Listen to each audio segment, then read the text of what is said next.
Welcome everybody.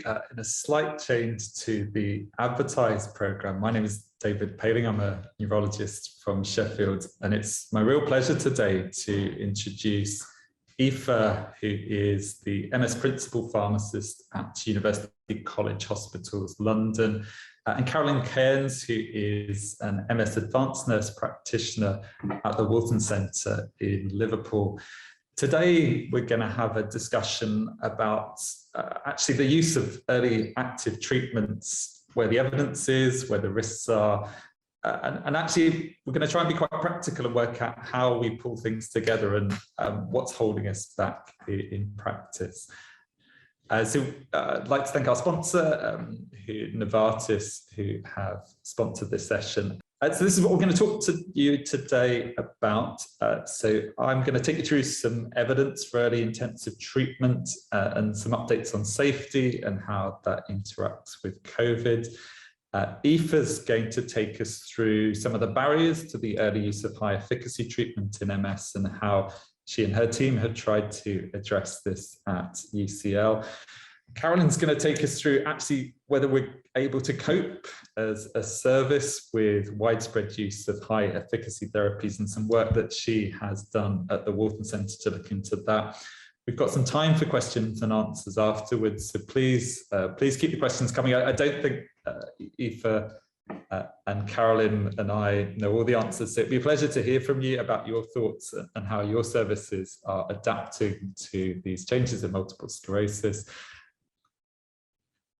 So this is what we're hoping you should get out of things over the next 45 minutes. So we're going to talk about evidence for and the safety of early use of high efficacy treatments, but we're going to try and be really practical. We'll go beyond those headline safety and efficacy data and just look at where the barriers are to the early use of these treatments, things that we can do to look at unit capacity and availability, and how we screen people, outpatient appointments, and some strategies from around the country that have been helpful to overcome these. And then I hope we have a fairly broad discussion, and we'd really like your input into that in how we plan as an MS community for the use of high efficacy therapies in multiple sclerosis for their widespread use. So if can you see, does that look all right? Yeah, so this is my section of the talk, so these are my declarations. I thought it might be helpful to think about a case just to get our minds in the right frame. So this is a person with MS, a new diagnosis, she's 38, she's got a 4-year-old son. And this is what happened to her. So about 4 months ago, her right leg went weak and had some sensory change.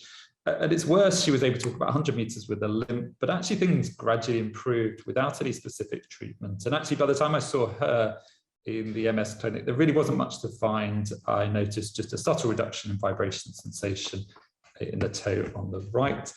I arranged for her to have some tests, and these were her MRI scans. So she's got a juxtacortical lesion, which you can see over here, and she's got a few periventricular lesions, and she's got a spinal cord lesion, and this was probably the symptomatic lesion which gave her acute symptoms. She got recalled for contrast, and she's got 2 contrast enhancing lesions, a sort of a homogeneous enhancing lesion here, and a ring enhancing lesion in here. What she's really keen to know when she makes her decisions is really what's going to happen to her. What can she expect over the time course of a multiple sclerosis, and probably less over the couple of years that she might expect to get some answers from a clinical trial, but what can she expect in 10, 15 years when her boy's starting to go to university and making his way in the world? Will she be able to support him at this stage? Well, this data helps us with this. This is data from my colleague, Dr. Brownlee from UCL, and he found that some early predictors can try and help us predict the risk of someone developing secondary progressive multiple sclerosis who wasn't being treated. So he looked at a cohort of people with clinically isolated syndrome. And certainly a few things are strongly suggestive of a worse prognosis, particularly the presence of GAD lesions or spinal lesions, to the extent that if you had none of these and you had a clinically isolated syndrome with no treatment, at 15 years, your risk of developing secondary progressive multiple sclerosis would be about 1 in 20. But actually, in our patient, in her group, about 9 out of 20 of those patients would go on to develop secondary progressive multiple sclerosis. So our patient's keen to do everything she can to try and prevent this. And we look at some different treatment options. But she rightly asked me, will any of these make a big long-term difference to things? And actually, up until recently, we couldn't tell our patients for sure whether that was. And a series of papers has given us a lot more information about what to do. The first was from Cardiff. So in Cardiff, they're very meticulous. Every time you see Dr. Tuntire and her colleagues, she does an EDSS and makes a careful note of it. And they looked at what they've been doing over the last 16 years, both in Cardiff and in South Wales. They looked at sustained accumulation of disability. So ideally, you want to be up here, you don't want to have accumulated any disability. And actually, most of the people who they'd started on glutathione acetates or interferon beta had a sustained accumulation of disability. They looked at those patients who they started on early intensive treatment, and actually they were significantly less likely to have sustained accumulation of disability. That might just be something to do with Cardiff. Maybe they're really, really good at identifying those people who particularly benefit. But what the authors were able to do is combine forces with lots of different registries, including the MS-based registry, which covers patients in 22 countries around the world. And they were able to identify about 10,000 people with multiple sclerosis who've been started on a treatment. And they were able to look at the different outcomes in those different groups of patients. So they looked at the proportion of people who develop secondary progressive multiple sclerosis. So ideally, you want to be along the bottom here. You don't want to convert to secondary progressive multiple sclerosis. And this is the line here for the people on glutathione acetate and interferon beta as their first treatment. And you can see if your clinicians decided to put you on fingolimod, alemtuzumab, or natalizumab, you were significantly less likely to develop secondary progressive multiple sclerosis up to 9 years. These studies are pretty impressive. The data is incredibly impactful, but they aren't randomized studies. There might be something that would convince the clinician to put you on a highly effective treatment rather than something else. So there's other ways that we can look at this. And Tim Spellman looked at this. So he looked at essentially almost everyone who'd been diagnosed with multiple sclerosis, both in Sweden and in Denmark. Denmark and Sweden are quite similar countries. They look very similar when you Google photos of them. They're very similar patterns of healthcare. But actually, where they do differ is what clinicians tend to do when someone comes to them with a new diagnosis of multiple sclerosis. So in Denmark, the rule suggests that you should start on a less effective therapy and utilize an escalation strategy. And about 92% of people do that in Denmark. In Sweden, the rules are a little bit more relaxed, and there's more of a culture of using particularly B-cell treatments early on. And about a third of people start a highly effective treatment. And this is the differences in their outcomes. So if you're treated in Denmark, by about 6 years, about half of people have had a relapse. And that's significantly reduced if you're treated in Sweden. That's perhaps not that surprising if you use a treatment that's more effective against relapses. Relapses will be less common. But when you look at disability progression, there's also a significant difference. So if you're treated in Sweden, you're just under a third less likely to have worsening in your level of disability. So some data suggests that early use of highly intensive therapy does seem to lead to better outcomes over the medium to longer term. Of course, we don't make these decisions in the vacuum, and we're always considering the risks of multiple sclerosis against the risk of other complications of disease-modifying therapies. And where can I update you about that?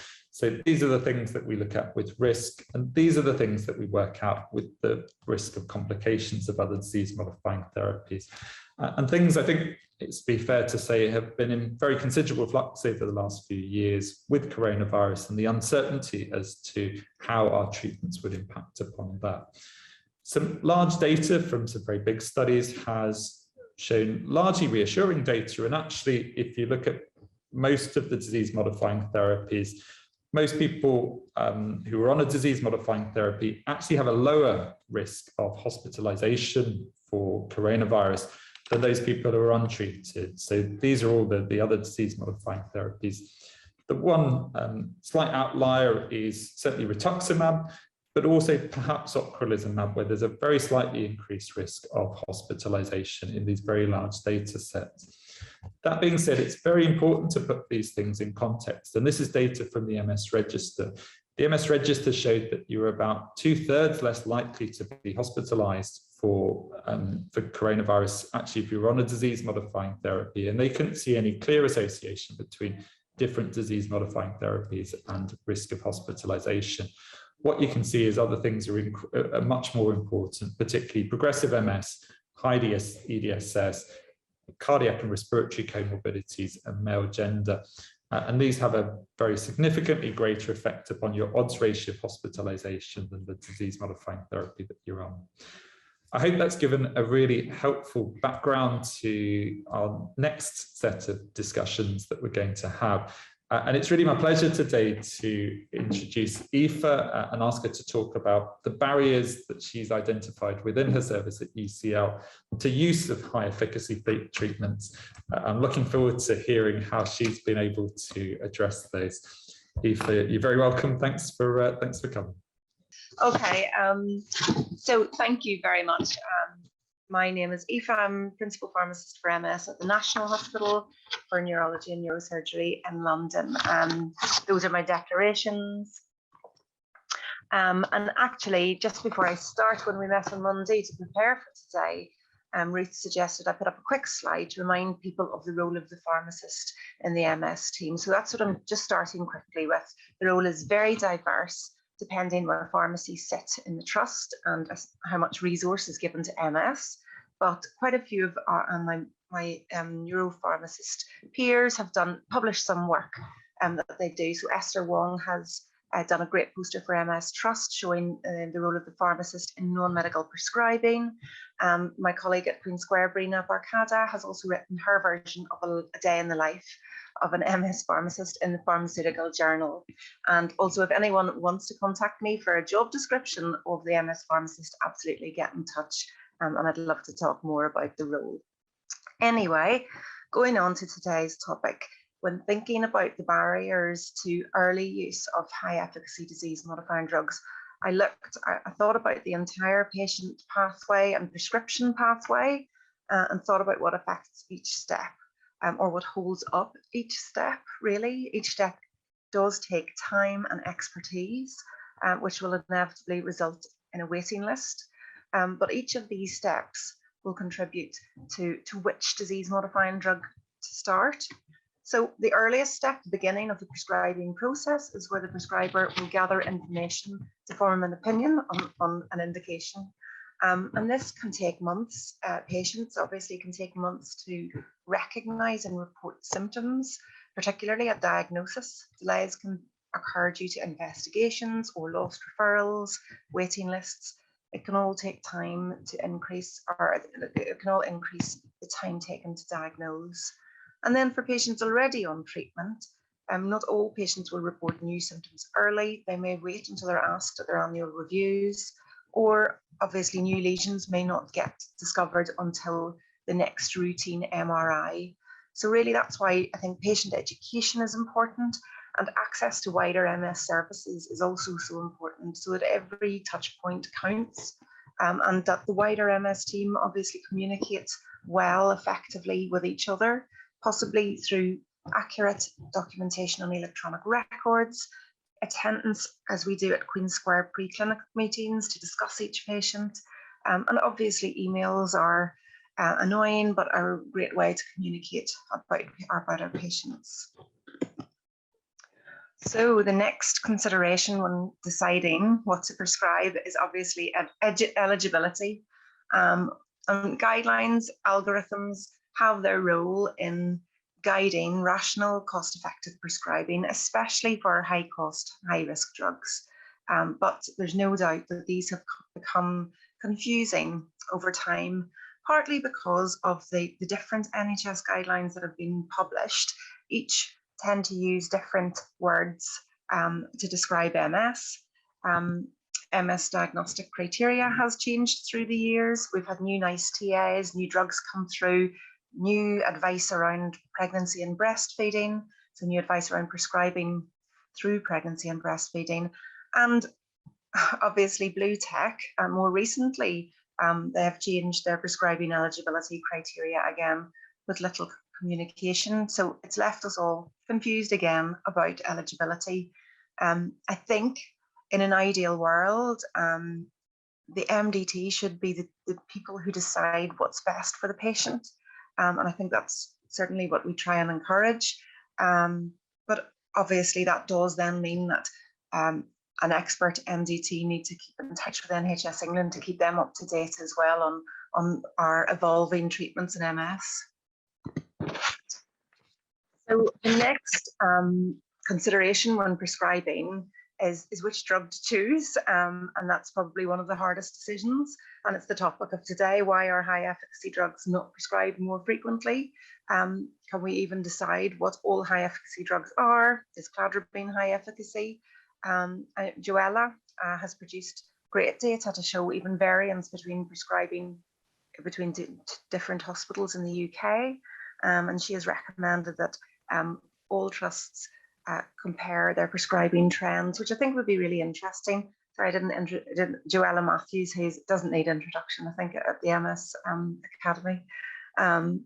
But each decision for treatment really is a physician-patient shared decision. And there's lots of factors that each side will take into consideration before they decide on treatment. And family planning is an obvious one.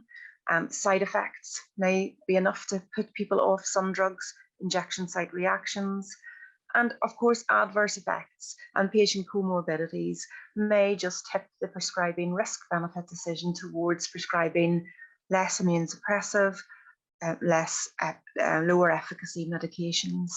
And I think this is a really good example of where MDT meetings have added value in providing clinicians with a forum to discuss decision making and have confidence to make decisions, particularly around more complex, tricky patients. The meeting also does give the wider MDT the opportunity to ask questions and understand the reason behind choice of treatment. So I think the MDT is also a great opportunity for educating the entire MDT. Then the next hurdle is availability of the medicine. Obviously, MS services are specially commissioned, and that means that only certain hospitals can provide certain medications, which will inevitably lead to bottlenecks and increased waiting times. Our patient numbers are increasing, particularly as we've got more disease-modifying drugs now available for progressive MS. So that means our screening and education appointments, infusion slots and daycare, even dealing with reduced staff due to COVID, due to tube strikes, all of those will affect patients' access to treatment. Speaking of COVID, due to uncertainty around immune suppression during the time of COVID, many patients chose to start less immune suppressive or injectable disease-modifying drugs at the time of COVID, and a lot of them will still be on that medication. So I think here is also an opportunity to explore pharma-funded support, for example, home phlebotomy, just as other ways to support patients' access to treatment. Another important factor in successful treatment outcome is patient engagement and adherence to treatment. And after all, when the decision for treatment is made by the medical team, then it's down to the patient to engage and continue on their treatment. And there's lots of published evidence to show the importance of patient engagement. Perhaps then we need to also acknowledge and support those who don't engage and even safety net them.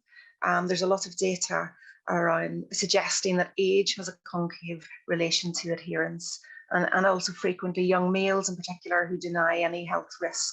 And I'm sure we can all think of patients who have continually declined treatment, which is quite frustrating. One group in particular have piloted a tool to improve shared decision making as another way of engaging, educating patients and supporting them to really get them onto an effective treatment.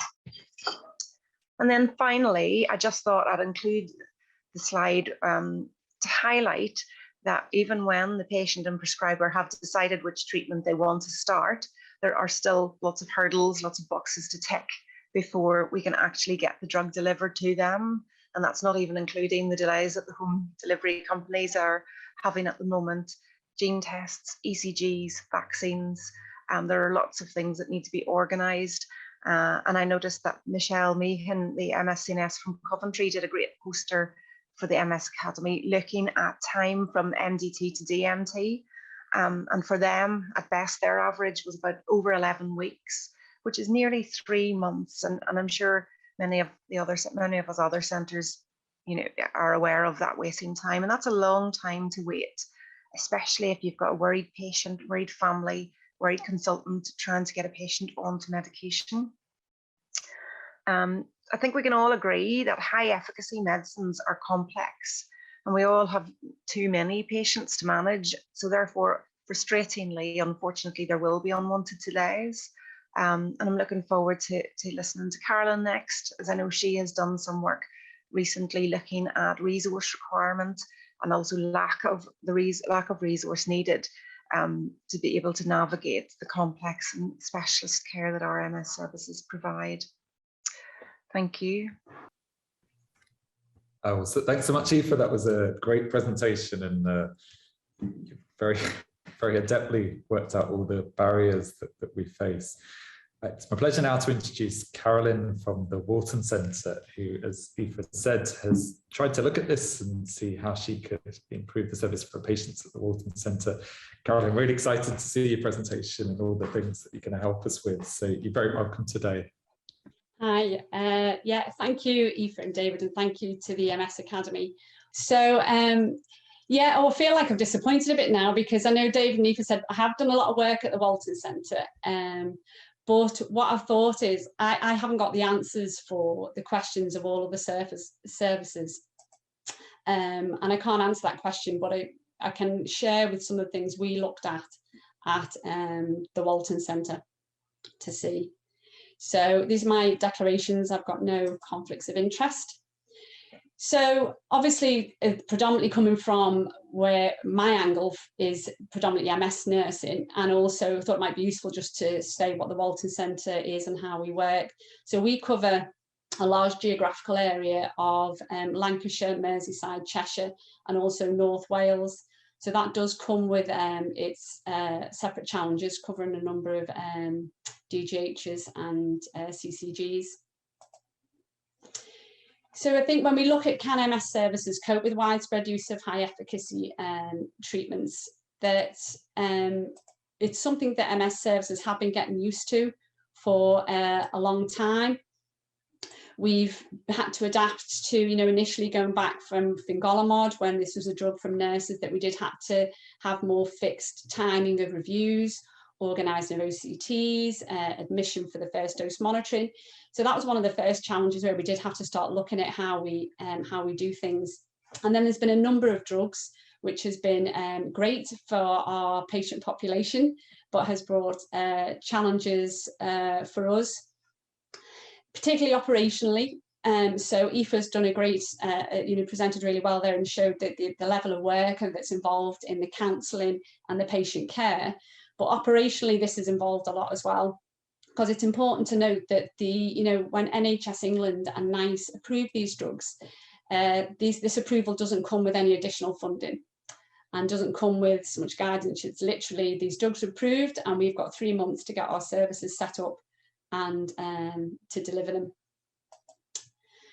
So capacity and workload obviously is significant to us all, particularly from an MS nursing point of view. The MS Trust have recently produced the results of their mapping survey, which obviously this could be a whole talk in itself on resource, but did show that there is a significant increase in caseload for nurses, nurse services.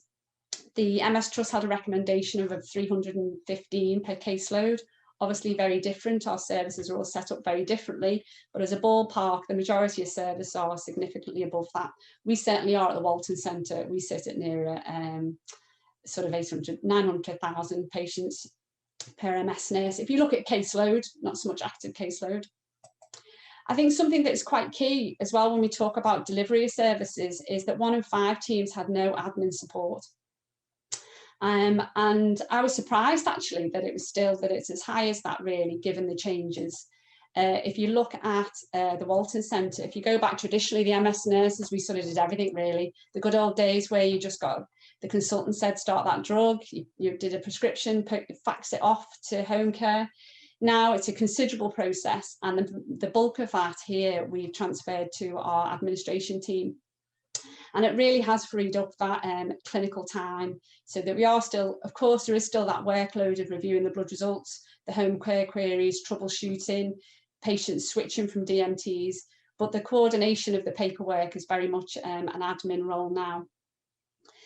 The DMT admin role is becoming more established. I think there's certainly work being done to see if they can sort of address the variance and the tasks that different, I don't think even there's a set name for the admin support. Some are called DMT coordinators, some are based with teams, some are, as you know, from a secretarial point of view.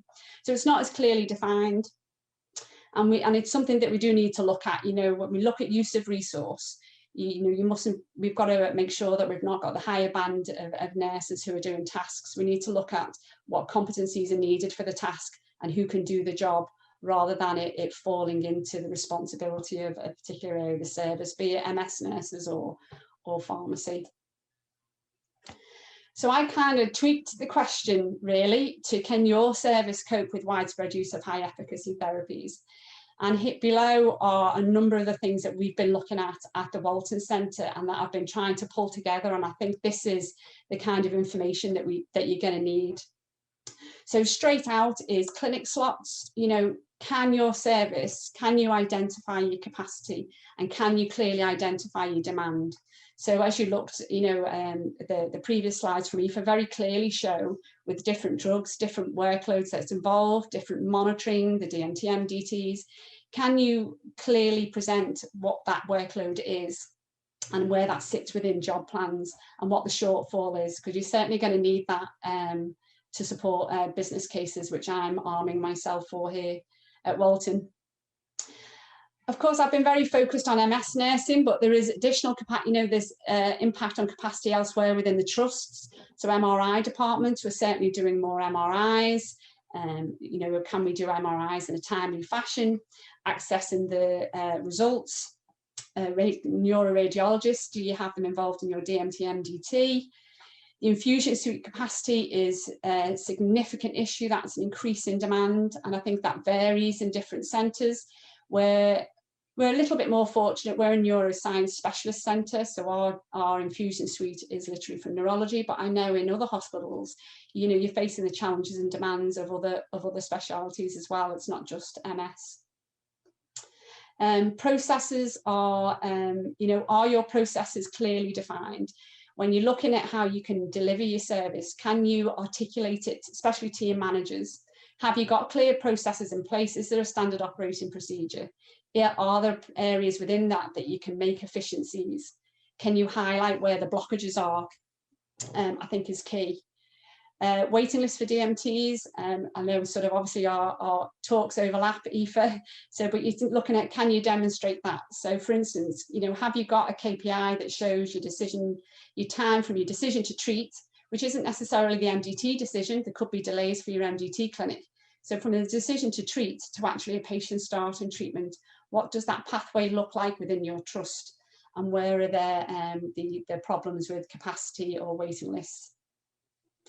Standardising prescribing practice. So this might be a little bit controversial. It's not something that we sort of typically look at. We just, you know, is traditionally we have offered all of the treatments, but and that has led to variance, as highlighted in you know, a number of reports we've had. There is variance in prescribing practice across the UK. Do we need to look at standardising that and taking into account these other factors? So there is efficacy, but what about infusion suite capacity? You know, there's a big difference. Some of the drugs require, you know, starting off with a treatment in a day, on the day ward and monitoring. Some are routine attendance to the infusion suite, some are 6 monthly. Or, you know, do we look at these other drugs where there isn't that requirement? So that is freeing up, significantly freeing up capacity. Pharma support programs. So when you're delivering how you're managing your service, you're managers are going to look at this. What other areas are in place that can support your service? So there's a number of different pharma support programs, some initially offering phlebotomy services, to progress now to offering pre-screening, doing the pre-screening bloods and tests remotely, which also fits with the ICSs and the strategy, the NHS and reform, looking at delivering care closer to home. Do pharma support programs can play a part in that? Little bit concerned though that sometimes that can look like it's taken a lot of work off the nurses, but there's still a lot of coordination that's involved in that. So if you haven't got admin support, you can still be, sometimes, we do have a habit of it can be just a bit more efficient to do it yourself, but it is something that it's important to look at and demonstrate that you've looked at it. Prescription management and process, who does what? So it is looking at your wider MDT. In some areas, the pharmacists very much lead on this and have ownership of this. And then I know in a lot of many teams, it's still predominantly from an MS nurse point of view. An extra challenge here is funding. When you're looking at all of our resources throughout the hospitals are being challenged. So pharmacy will have challenges as well. They're coming from a different budget from the nursing budget, which is coming from a different budget from your administration teams possibly. So it's, do you understand how that works within your trust? And again, so can you articulate how there can be savings or efficiencies made, and how the impact of the treatments that we use, and the not just the treatments, but also the additional groups of patients. When it was our relapse and remitting group, but we now have got treatments for primary progressive MS, secondary progressive MS now with siponimod. This is a bigger group of patients that we weren't treating before. So the numbers, not just the workload involved increasing, but the numbers of patients that we're managing on DMTs is increasing. It's looking at banding within teams. Gone are the days where you had a team that band to 7 nurses. We need to be looking at succession planning. A large portion of MS nurses are retiring. So I think over the years, it's pretty standard now, the role of a band 6, but do we need to look at including a band 5? Is there an area for that? Some services may already be doing that, and I'd be really interested to hear from you, because it's something that we're looking at. What would that sort of job plan look like? And I think crucially, we mustn't forget the value of the wider MS nurse service. So when you're thinking, I've got some notes here and it won't scroll down, so here we go. So when you're looking at what we deliver, it's over the years, the requirements for the DMTs have slowly pushed out our other patients, and we really need to ensure that we champion that. It's a little bit harder to define, but when you look at nurses and the, so for instance, the NHS England plan of looking at how we deliver the recovery plan, especially post-COVID, looking at reducing capacity in our, well, not reducing, addressing the ever-increasing need for capacity in outpatients. So we're looking at PIFU, which is patient-initiated follow-up. So when consultants are looking at these, maybe putting patients onto PIFU, potentially that demand is going to go to other areas of the service. So MS nurses provide the single point of contact, and that's really important. And we don't still really know how PIFU is going to work in practice, and is that going to be an additional demand to us, or are the processes going to be in place that patients can book into clinics with the consultants? I'm a little bit cynical because I don't know if we are going to have that increased capacity. You do wonder about that, and again, I think that's another topic that can be explored. But we need to look at the future of digital platforms, which is the aiming of releasing sort of clinical time, supporting patients closer to home. The optimum care pathway recommends patients seeing a neurologist at diagnosis and then initiation of treatment. But then, when you look at offering annual comprehensive reviews, where's that's going to fall? And that's with healthcare professionals with an expertise in MS. And in some areas, that is still predominantly, MS nurses are coordinating that. So I think you need to have your numbers. You need to understand your service. And I think there are resources out there that can support this. So the MS Trust traditionally has always been a fantastic resource for MS professionals. So they can support you in looking at establishing what your capacity and your demand is. They can offer support with business cases. You've got the MS Academy and the fantastic sessions and then networking that provides.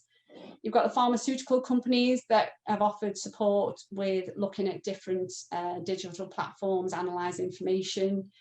The UK MSNA, your senior colleagues, your experienced colleagues in other centres, you know, it's reaching out, it's I think coming together as a community, which I think we've certainly all been getting a lot better at over recent years, is going to be powerful, so that you can compare what you're doing to other centres.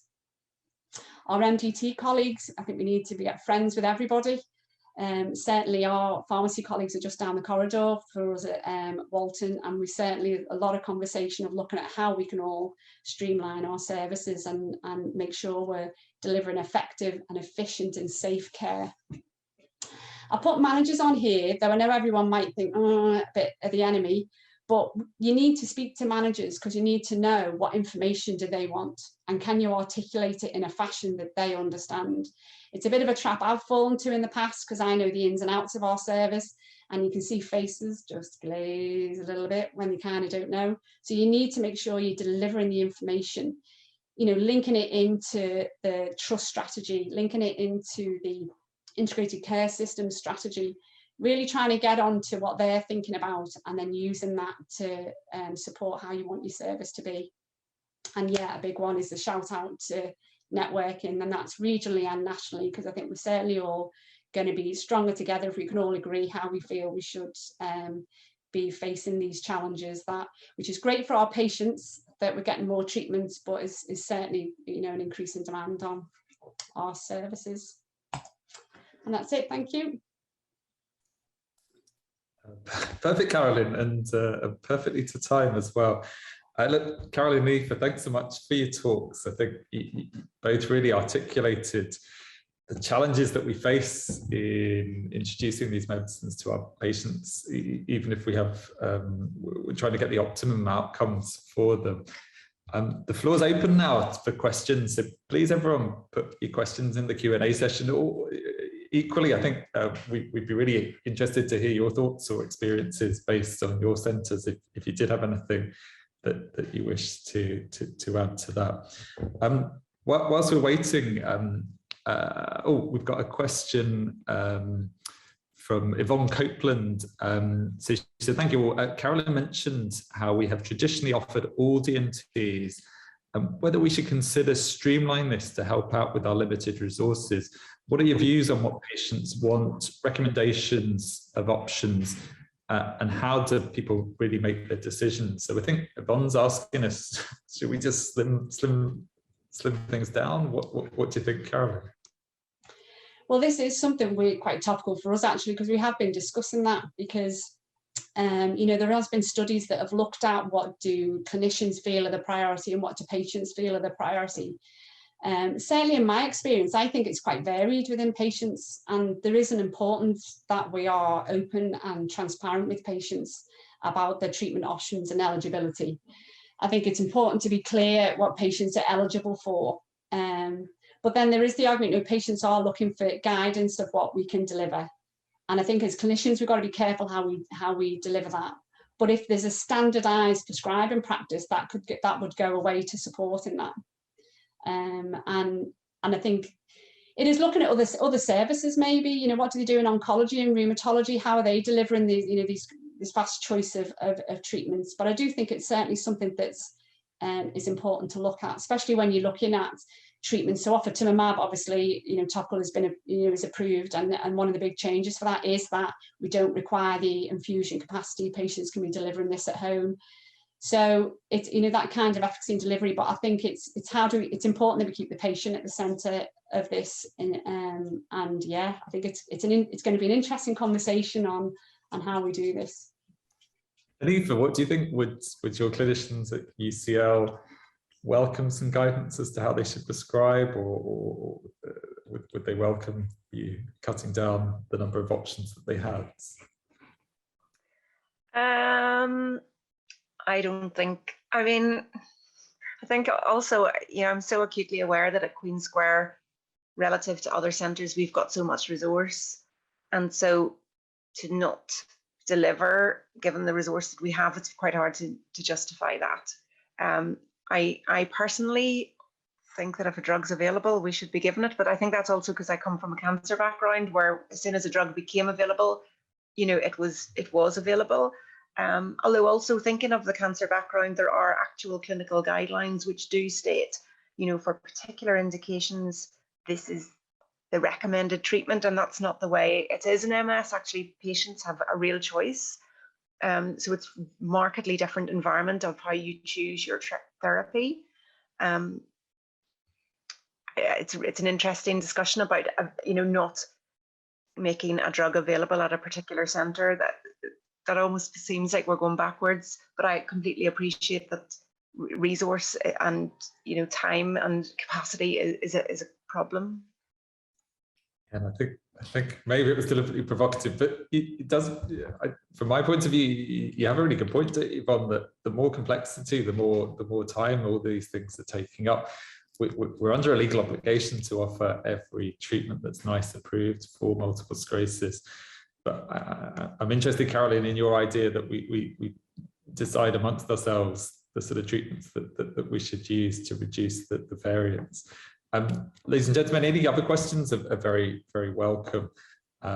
Just in our last minute, Caroline, you said that systems sometimes seem set against you.